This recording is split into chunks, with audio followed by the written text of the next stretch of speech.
Hello साथीहरू नमस्कार। आज फेरि अर्को भिडियोमा तपाईहरुलाई स्वागत छ। भिडियो एकदम इम्पोर्टेन्ट छ, सबैलाई काम लाग्ने भिडियो छ। तपाईहरुले यो भिडियो अन्तिमसम्म हेर्नु होला। किन हेर्नु होला भने हामीले अहिले पैसा कमाउने चक्करमा फेसबुकमा यति मेहनत गरेका छौं, सबैलाई थाहा छ। कन्टेन्ट मोनेटाइज पाउनको लागि मेहनत गरिएको छ। तर अहिले एउटा फेसबुकमा यस्तो खालको स्क्याम चलिरहेको छ। ओके लेख्नुहोस्, फलोवर बढाउनुहोस्, फलो ब्याक गर्नुहोस्, 100% फलो ब्याक। यो सबैभन्दा झुटो हो। यस्तो गरेर बढाएको फलोवरले हामी कसैलाई फाइदा हुनेवाला छैन।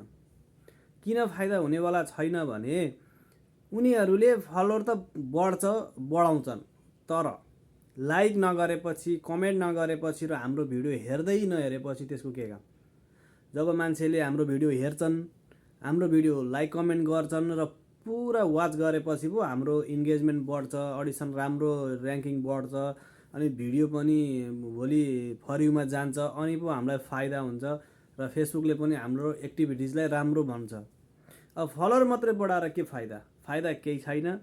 कन्टेन्ट राम्रो बनाउने, कन्टेन्ट राम्रो बनाएर कन्टेन्टबाटै हामीले चाहिँ फलोवर बढाउन सक्यौँ भने उनीहरूले हामीलाई सपोर्ट गरिरहन्छन् र हाम्रो प्रगति पनि चाँडो हुन्छ। ल है त साथीहरू, तपाईहरुलाई यो भिडियो कसलाई लाइक गर्न मन छ गर्नुहोस्, गर्न मन छैन नगर्नुहोस्, केही फरक पर्दैन। तर जबरजस्ती फलोवर बढाएर फेसबुकमा काम हुँदैन र पैसा पनि कमाइ हुँदैन।